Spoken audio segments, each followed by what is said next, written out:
My dear children, last class we saw the Germans and English were making peace in the middle of the First World War by sharing their food and drinks. Both the captains introduced themselves. Macpherson said he belonged to Dorset and the west of England. Alright, now we can see the remaining. Oh, Dorset, he smiled. I know this place. I know it very well. We shared my rum ration and his excellent sausage. Rum ration means allowance of wine given to the soldiers. Sausage, I told you, minced meat. And we talked, Connie. How we talked! He spoke almost perfect English. But it turned out that he had never set foot in Dorset, never even been to England. Turned out here means happened. Okay, he realized. He had learned all he knew of England from school and from reading books in English. His favorite writer was Thomas Hardy, his favorite book, Far from the Madding Crowd. So, out there in no man's land, we talked of Bathsheba and Gabriel Oak and Sergeant Troy and Dorset.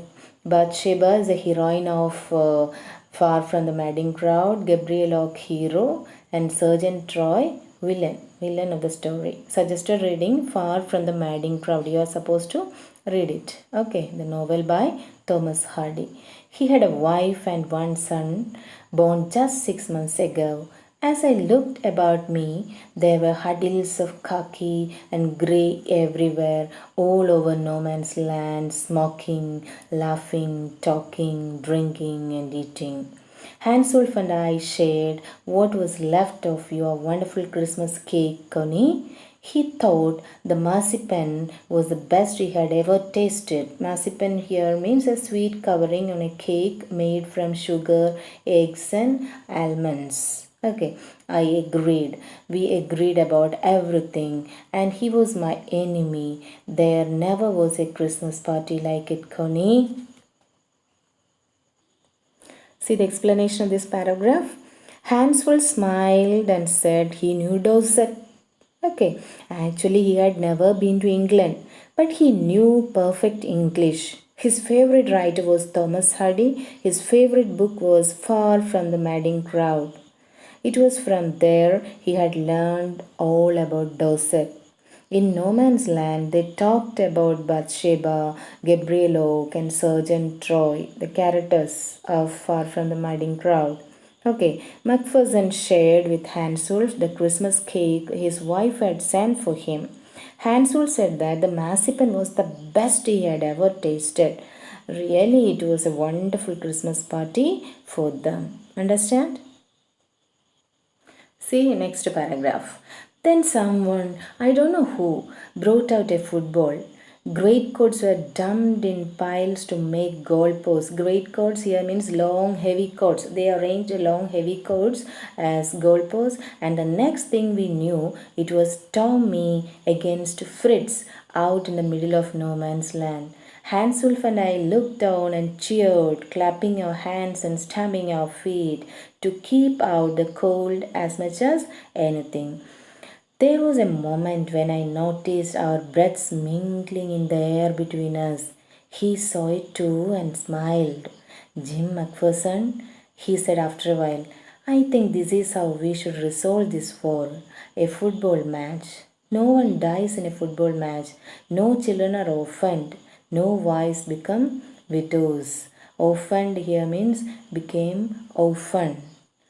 Widows, widow means a woman who has lost her husband by death and has not married again. Okay, now we see the explanation of this paragraph. A soldier brought out a football here. A soldier brought out a football. Then soldiers played while Macpherson and Hanswolf clapped and cheered. Hanswolf suggested that the world would be much better if the problems were resolved by a football match instead of war. Here everybody loves peace. Understand? Nobody loves war. He said that if it is so, no children become orphans and no wives become widows. Widows meaning I told you. Alright? See, next paragraph. I would prefer cricket, I told him. Then we Tommies could be sure of winning probably. We laughed at that and together we watched the game. Sad to say, Connie, Fritz won, 2 goals to 1. But as Hansel generously said, our goal was wider than theirs, so it wasn't quite fair. Here, Jim said English people preferred cricket, then they could be sure of winning. And they were laughing, they too were laughing like anything. Here, 2 goals to 1, Fritz won. The Germans won the football match. But Hansel was a generous man. He said our goal was wider than this, so it wasn't quite fair. Here you can see even in games they need peace. They want peace. That's why he said so. Okay, next paragraph. The time came, and all too soon. When the game was finished, the schnapps and the rum and the sausage had long since run out, and we knew it was all over. I wished Hans well and told him I hoped he would see his family again soon, that the fighting would end and we could all go home. See, after the football match, all the drinks and eatables were consumed. Had long since run out here means exhausted. Everything was over. Okay, now it was time to part.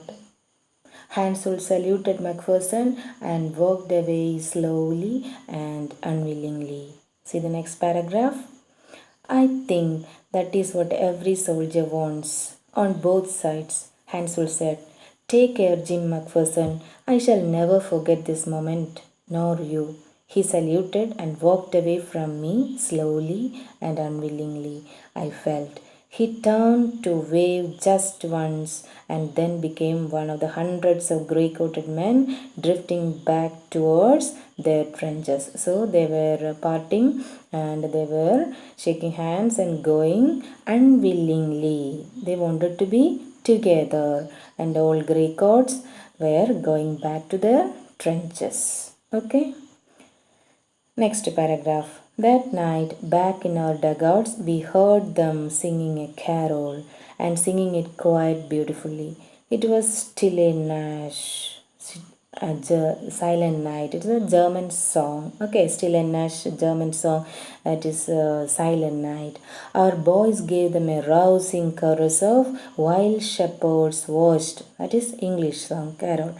We exchanged carols for a while and then we all fell silent. We had our time of peace and goodwill. Goodwill means friendly feeling. A time I will treasure as long as I live. That night, the Germans were heard singing a carol. The English soldiers replied with a rousing chorus of another carol. They exchanged carols for a while and then it was all silence. Macpherson wrote in his letter that he would treasure those moments all his life. In his life he treasured all these moments because he loved it very much. Understand? Yes, next paragraph. Dearest Connie, by Christmas time next year, this war will be nothing but a distant and terrible memory. I know from all that happened to die how much both armies long for peace. Long here means wish for peace. We shall be together again soon. I am sure of it. Yours loving, Jim. Your loving, Jim. Here we can see the hope. Okay, Macpherson ended the letter hoping that the war would end soon. Both armies longed for peace and he was sure they could be together again. So here we can see the hope of Jim Macpherson. So second part is over. Now we will see the comprehension check. You are supposed to write it on the back page of your notebook. I will discuss it now. We'll say the answers. Okay. So the first question, who had written the letter to whom and when? Actually, you are supposed to do it yourselves, even then we discuss. Okay, who had written the letter? Yes, definitely. Jim McPherson was captain of British Army. He wrote the letter while fighting against the German forces. Okay. And to whom it was written? It was written for Connie McPherson. Okay. And when the letter was dated 26th December 1914. Okay, understand? Jim McPherson wrote to Connie McPherson and the letter was dated December 26, 1914. Alright. Now second question. Why was the letter written? What was a wonderful thing that had happened? The letter was written to describe a wonderful incident. What was it? It occurred on the Christmas day of 1914. The wonderful thing was that the two armies fighting against each other had celebrated Christmas together. Okay? Right? Yes. What jobs did Hans Wolf and Jim McPherson have when they were not soldiers? Hans Wolf played the cello in the orchestra when he was not a soldier. Jim McPherson was a teacher in Dorset when not a soldier. Okay. Fourth question. Had Hans Wolf ever been to Dorset? No. What did he say? He knew it. Hansel had never been to Dorset. No, Hansel had never been to Dorset. He had been reading English books. Okay. Hardy was his favorite author. Hardy's novel Far from the Madding Crowd was his favorite book. This book describes Dorset. So, Hans Wolf said he knew Dorset well. From his school and all these books he understood or he knew about Dorset. Okay. Fifth question, very important question. Do you think Jim McPherson came back from the war? How do you know this? So actually you have to write yourselves. McPherson never came back from the war. His wife Connie knew about his death. That was why she kept the letter in a tin box. She wrote on the top of the box that it was Jim's last letter. Hope you understood. You are supposed to write all these questions and answers on the back page of your notebook. Okay? Read well. Thank you.